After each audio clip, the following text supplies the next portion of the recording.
Hi, my name is Natalie Majaba Waldburger.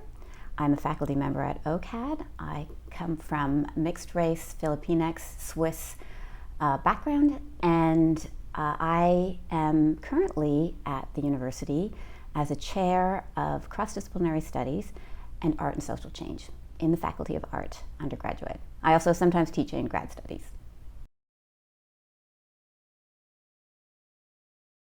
I think my work may be a little less direct when it comes to the themes of the exhibition.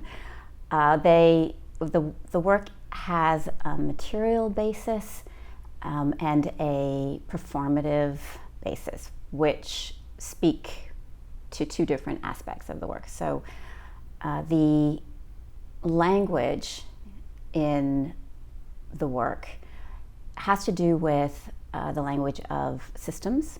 So the work itself is a tessellated origami. Tessellated origami is a non-figurative origami, as in it is not a depiction of a crane or a swan. It is a pattern that is repeated and folded. And so in that system, which is itself a language, it is based on mathematical geometries. And so I'm using the representation of these repetitive geometric forms to think about institutional systems. I've been at the university for maybe 20 years, and then before that I was in school for many, many years, and I work and do my creative work in the institution. I feel like my creativity is embedded in the institution, and my identity is kind of institutionalized on some level. And so I as a racialized faculty member in an administrative position, I'm often bumping up against systems that I find that I have to navigate. And this is, common in an institution with colonial histories, as all of our universities are. And so to navigate that, I often find that I have to fold and bend and distort as a way of trying to understand system change. And so what's operating when it comes to language in this piece is the fragility of the material that bumps up against a system. And so I see that as a metaphor for a minoritized body bumping up against the systems in place from institutionalized barriers and racism that often comes with how an institution's DNA. So it's a language in the institution. Well, first of all, the piece on the wall right now, and it's the end of July, is a work that is more of a documentation of a performance. And this work comes out of a residency that I did at the Banff Center for the Arts about a year ago. And the actual piece is the performance, the movements of folding a large-scale origami tessellation, which is, an unwieldy large piece of paper that I have to physically interact with my whole body. The piece came about as I was struggling to work with a kind of paper that did not want to be folded into origami. And our guest artists in Banff, Tanya Lucan-Linklater and Sean Lee, both of them suggested to me that, well, maybe the final product the final piece isn't the actual piece. Maybe it is the movement, the dance with the paper, as it were. And it was through that comment, that suggestion sent me in a direction where I became connected to the making of it and sort of aware of the physical, the kind of physicality of folding, and it's a durational performance. That piece took 4 hours to fold. It was tiring. It was more of a dance movement. Tanya Luken-Linklater is a dancer by background, and so it became a sort of invented choreography around a system of folding, and that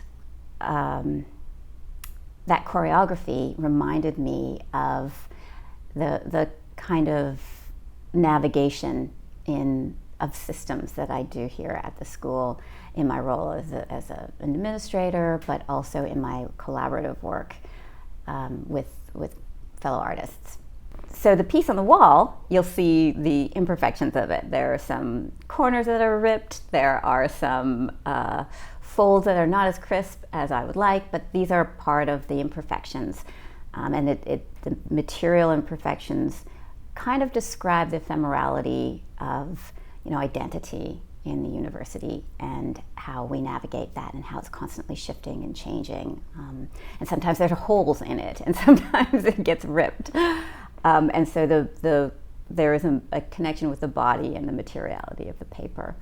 The upcoming performance is an unknown to me, which is again a kind of a scary thing. I may not succeed, and a big part of the folding of these pieces and placing them on the wall and seeing if I can make this fold curve the way I want it to curve, to make it follow this system, this mathematical system, is an unknown. And if there is failure, then that becomes built into the piece. There are hidden failures in every kind of act of folding.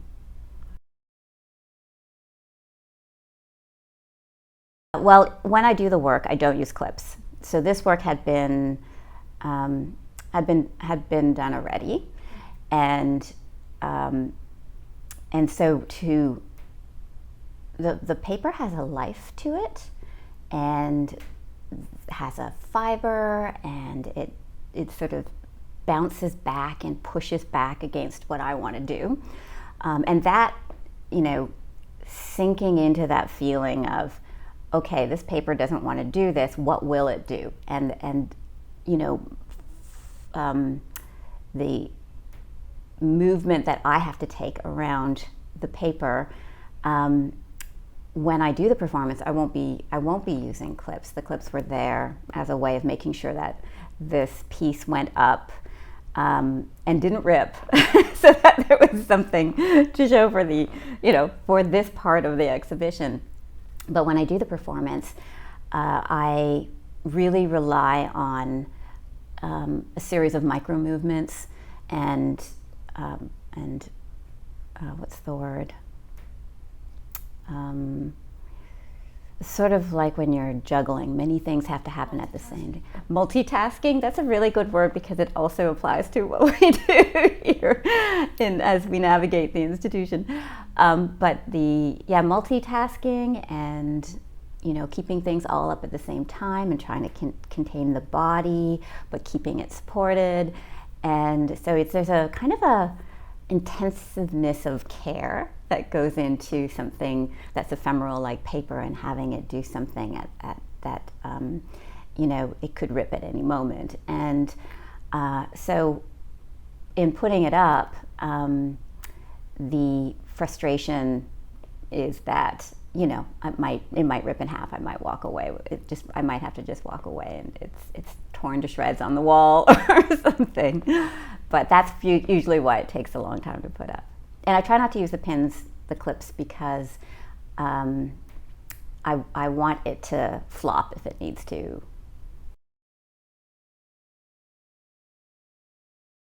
I was at OCAD in drawing and painting. So when I graduated from drawing and painting, I did move into mostly sculpture and installation. And so performance is a relatively new thing to me.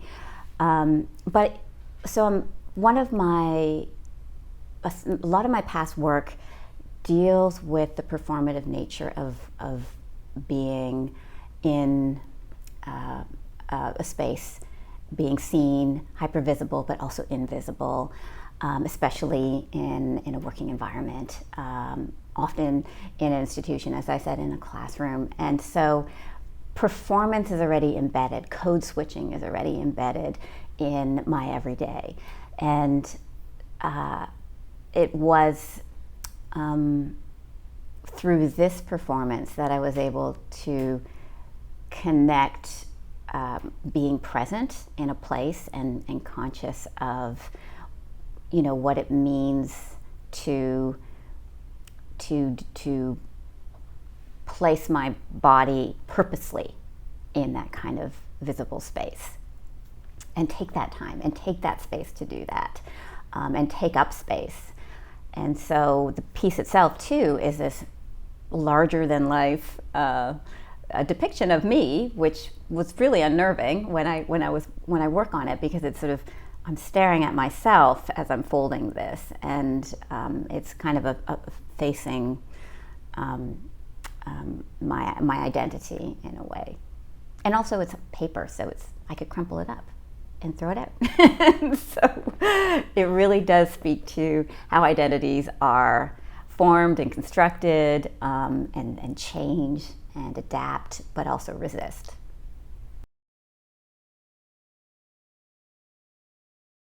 I think, I come from a drawing and painting background, so paper, understanding paper, the kind of the different papers for different things, and the quality of paper was always interesting to me. But over the years, I have been looking for ways to reduce my footprint, because I teach in life studies, and in life studies, which is an integrated media now. So in life studies, we're really thinking about ways to, they're really thinking about our choices of material and our impacts on the world and the kind of footprint we make.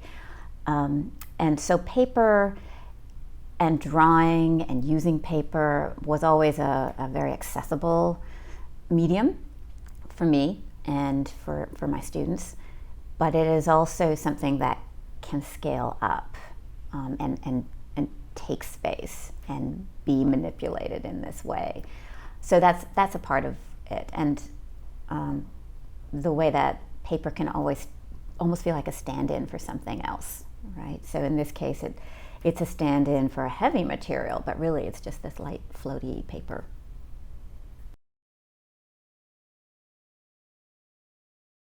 I was actually a little surprised that this piece, there were a couple of pieces that I proposed, but this piece was in the show, because the languages are systems of communication, and so in this sense, the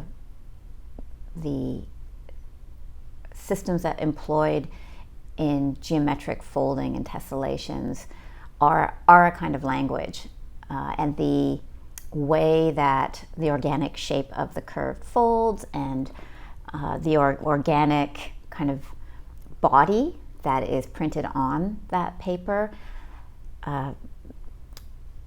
contrasts with the geometries in ways that I found really powerful and speak to the language of physicality, of movement, of choreography, and a language that speaks to organizations and the systems that we're around us that impact us in ways that maybe we don't really feel until we've been in these spaces over time, and we begin to feel in a physical bodily sense, and take that on.